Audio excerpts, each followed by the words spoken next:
Hi good morning. അപ്പോൾ നമ്മുടെ ഇന്നത്തെ റെസിപ്പി എന്ന് പറയുന്നത് ഒരു സ്നാക്കാണ്, ഒരു ഹെൽത്തി സ്നാക്കാണ്. പഴവും ചെറുപയറും എല്ലാം ചേർത്തിട്ടുള്ള ഒരു സ്നാക്കാണ്. നിങ്ങൾക്ക് ഈ ഒരു സ്നാക്ക് ഇഷ്ടമാവുകയാണെങ്കിൽ ഒന്ന് കമൻറ്റ് ചെയ്യാൻ മറന്നു പോകരുത്. അതുപോലെ നിങ്ങളിത് ഉണ്ടാക്കി നോക്കിയിട്ടുണ്ടെന്നുണ്ടെങ്കിൽ ഒന്ന് കമൻറ്റ് ചെയ്യണേ. അപ്പോൾ നമുക്ക് എങ്ങനെയാണ് ഈ ഒരു സ്നാക്ക് തയ്യാറാക്കുന്നത് നോക്കാം.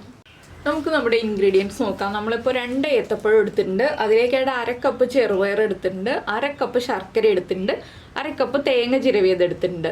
അപ്പോൾ 2 മീഡിയം വലിപ്പമുള്ള ഏത്തപ്പഴത്തിലേക്കുള്ള കാര്യങ്ങളാണ് കേട്ടോ ഞാനീ പറയുന്നത്. ഇതിൽ നമുക്ക് ചെറുപയർ സോക്ക് ചെയ്തിട്ട് വേണമെന്നുണ്ടെങ്കിൽ സോക്ക് ചെയ്തിട്ട് കുക്ക് ചെയ്തെടുക്കാം, ഇല്ലാന്നുണ്ടെങ്കിൽ നമുക്ക് ഡയറക്റ്റ് കുക്ക് ചെയ്തെടുക്കാം. ഞാനിപ്പോൾ ചെറുപയർ സോക്ക് ചെയ്തെടുത്തിട്ടുണ്ട്. അതുപോലെ തന്നെ നമ്മുടെ പഴം ഒന്ന് കട്ട് ചെയ്തെടുക്കണം. അപ്പോൾ പഴം ഇതുപോലെ ചെറിയ പീസുകളായിട്ട് കട്ട് ചെയ്തെടുത്തിട്ടുണ്ട്. അതുപോലെ തന്നെ ചെറുപയർ ഒരു 2 മണിക്കൂർ സോക്ക് ചെയ്തെടുത്തിട്ടുണ്ട്. ചെറുപയർ സോക്ക് ചെയ്തെടുക്കുകയാണെന്നുണ്ടെങ്കിൽ അധികം സമയം കുക്ക് ചെയ്യേണ്ടി വരില്ല. ഇല്ലെങ്കിൽ നമ്മുടെ ചെറുപയർ കുക്കാവുന്ന അത്രയും ടൈം, ചിലപ്പോൾ 4-5 വിസിൽ, അല്ലെങ്കിൽ ചിലപ്പോൾ 6-7 വിസിൽ, അത് എത്ര ടൈമാണെന്ന് വെച്ചാൽ അത്രയും ടൈം കുക്ക് ചെയ്തെടുക്കുക. അപ്പോൾ ആദ്യം നമുക്ക് ഈ ചെറുപയർ കുക്കറിലേക്ക് മാറ്റാം. ചെറുപയറിലേക്ക് ഞാനൊരു 1/4 ടീസ്പൂൺ ഉപ്പ് ചേർക്കുന്നുണ്ട്. ചെറുപയറിന് ആവശ്യമായിട്ടുള്ള ചെറിയൊരളവിൽ ഉപ്പ് വേണം. അതുപോലെ തന്നെ നമ്മുടെ 1 കപ്പ് വെള്ളവും ചേർക്കുന്നുണ്ട്. ഇനി ഇത് 2 വിസിൽ വരുന്നത് വരെയാണ് ഞാൻ കുക്ക് ചെയ്തെടുക്കാൻ പോകുന്നത്. ഈ സമയത്ത് നമുക്ക് നമ്മുടെ ശർക്കര മെൽറ്റ് ചെയ്യാൻ വയ്ക്കാം. ചെറുപയർ കുക്കായി വരട്ടെ. അപ്പോൾ നമ്മൾ ശർക്കര മെൽറ്റ് ചെയ്യാനായിട്ട് ഒരു പാൻ വെച്ചിട്ടുണ്ട്. ഇതിലേക്ക് നമ്മൾ എടുത്ത് വെച്ചിരിക്കുന്ന ശർക്കര ചേർക്കുക. ഇതിലേക്ക് 1/4 കപ്പ് വെള്ളം ചേർക്കുക. ഒരുപാട് വെള്ളമായി പോരുത്, അതുകൊണ്ടാണ് നമ്മൾ 1/4 കപ്പ് വെള്ളം ചേർക്കുക എന്ന് പറഞ്ഞത്. 1/4 കപ്പ് വെള്ളം ചേർത്ത് നന്നായിട്ടൊന്ന് മെൽറ്റ് ചെയ്തെടുക്കുക.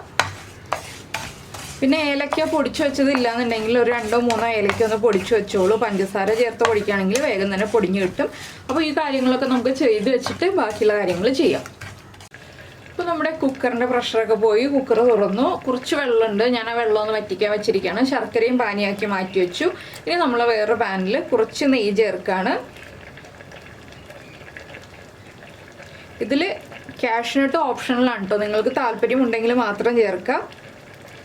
കുറച്ച് നെയ്യ് മതി, അധികം നെയ്യൊന്നും വേണ്ട. ഇതിലേക്ക് നമുക്ക് കുറച്ച് കാഷ്നട്ട് ചേർത്ത് കൊടുക്കാം. കാഷ്നട്ടിൻ്റെ കളറൊന്ന് മാറി വരുന്നത് വരെ ഒന്ന് ഇളക്കി കൊടുക്കുക.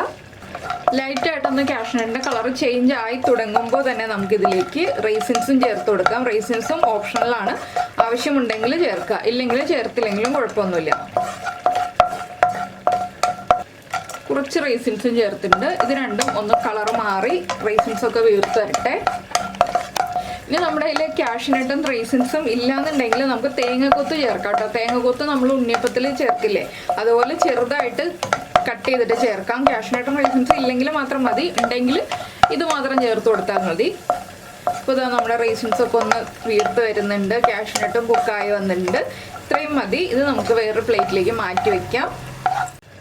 ഇത് നിങ്ങൾ ചെയ്യുമ്പോൾ പ്ലേറ്റിലേക്ക് മാറ്റി വയ്ക്കണം എന്നൊന്നുമില്ല. എന്താണെന്ന് വെച്ചാൽ നമുക്ക് ഗാർണിഷ് ചെയ്യാൻ വേണ്ടി മാത്രമാണ് ഞാനിപ്പോൾ ലാസ്റ്റ് ഇടാൻ വേണ്ടി മാറ്റി വെച്ചത്. ഇതേ പാനിലേക്ക് തന്നെ നമ്മൾ കട്ട് ചെയ്ത് വെച്ചിരിക്കുന്ന പഴം ചേർക്കുക.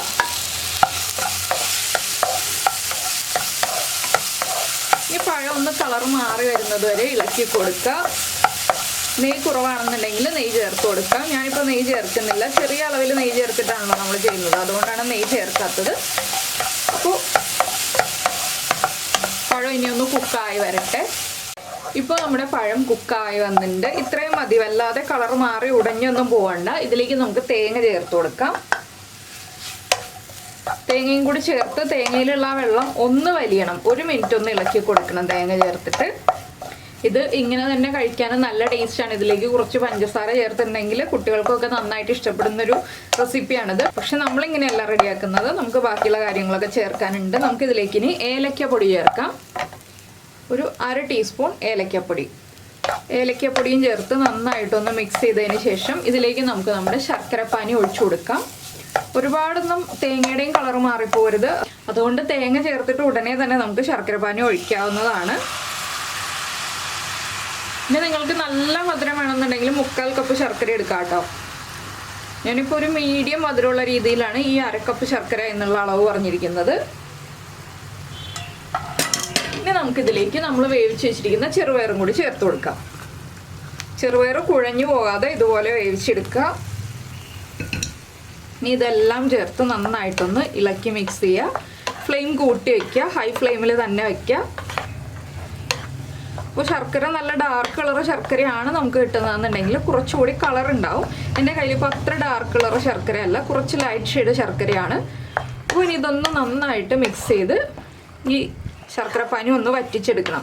ഇത്രയേ ഉള്ളൂ നമ്മുടെ സ്നാക്ക്. വളരെ എളുപ്പത്തിൽ ഉണ്ടാക്കാൻ പറ്റുന്നൊരു സ്നാക്കാണ്, അതുപോലെ നല്ല ഹെൽത്തി ആയിട്ടുള്ള സ്നാക്കാണ്. അപ്പോൾ എല്ലാവരും ട്രൈ ചെയ്ത് നോക്കാം കേട്ടോ. അതുപോലെ തന്നെ നിങ്ങൾക്ക് ഇഷ്ടപ്പെട്ട വീഡിയോ ആണെങ്കിൽ ഒന്ന് ലൈക്ക് ചെയ്യാനും കമൻറ്റ് ചെയ്യാനും ഒന്നും മറന്നു പോകരുത്. പിന്നെ നമ്മുടെ ചാനൽ ആദ്യമായിട്ട് കാണുകയാണ്, നമ്മുടെ വീഡിയോ പ്രസൻറ്റ് ചെയ്യുന്ന രീതിയൊക്കെ ഇഷ്ടമായി എന്നുണ്ടെങ്കിൽ നമ്മുടെ ചാനലൊന്ന് സബ്സ്ക്രൈബ് ചെയ്ത് സപ്പോർട്ട് ചെയ്യണേ. സബ്സ്ക്രൈബ് ചെയ്യുന്നതിന് ഈ വീഡിയോയുടെ താഴെയുള്ള റെഡ് സബ്സ്ക്രൈബ് ബട്ടൺ ഒന്ന് ക്ലിക്ക് ചെയ്യുക. അതിൻ്റെ റൈറ്റ് സൈഡിലുള്ള ബെല്ലൈക്കണും ക്ലിക്ക് ചെയ്യുക. അപ്പോൾ ഓൾ എന്ന് പറഞ്ഞിട്ടൊരു ഓപ്ഷൻ കാണാം. ആ ഓളും കൂടി പ്രസ് ചെയ്തിട്ടുണ്ടെങ്കിൽ ഞാൻ എപ്പോഴും വീഡിയോ അപ്ലോഡ് ചെയ്യുമ്പോൾ നിങ്ങൾക്ക് നോട്ടിഫിക്കേഷൻ വരും. അപ്പോൾ ഇതുപോലെ ഒന്ന് സ്പ്രെഡ് ചെയ്തിട്ട് കൊടുക്കുക. ശർക്കരപ്പാനി ഒന്ന് വറ്റാനായിട്ട് ഇടയ്ക്കിടയ്ക്ക് ഇളക്കി കൊടുക്കുക. ഇതുപോലെ ഒന്ന് ഇളക്കി അടുത്ത സൈഡിലേക്ക് ശർക്കരപ്പാനി ആവുന്ന രീതിയിൽ ഒന്ന് മിക്സ് ചെയ്ത് എടുക്കുക നമ്മൾ.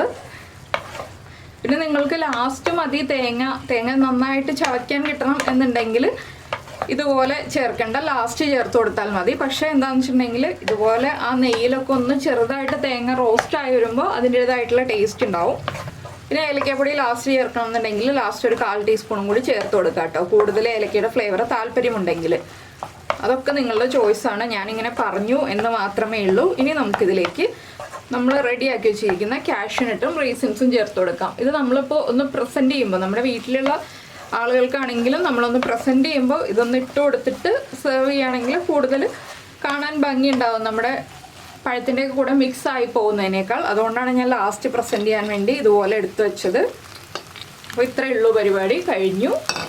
കാഷ്യൂനട്ടും റൈസിൻസും ഒക്കെ ഇട്ടു. നമ്മുടെ സ്നാക്ക് ഒന്ന് ഡ്രൈ ആയി വന്നിട്ടുണ്ട്. ഒരുപാട് ഡ്രൈ ആവണ്ട കേട്ടോ, ചെറുതായിട്ടൊന്ന് ഡ്രൈ ആയാൽ മതി. ഒന്ന് കുഴഞ്ഞിരിക്കുന്ന പരുവത്തിൽ എടുക്കുകയാണെങ്കിൽ കൂടുതൽ ടേസ്റ്റാണ് നമുക്ക് ചായയുടെ കൂടെ ചേർത്ത് കഴിക്കാനായിട്ട്. അപ്പോൾ എന്തായാലും എല്ലാവരും ഉണ്ടാക്കി നോക്കുമല്ലോ. നമുക്ക് നമ്മുടെ അടുത്ത റെസിപ്പിയുമായിട്ട് അടുത്ത ദിവസം വീണ്ടും കാണാം.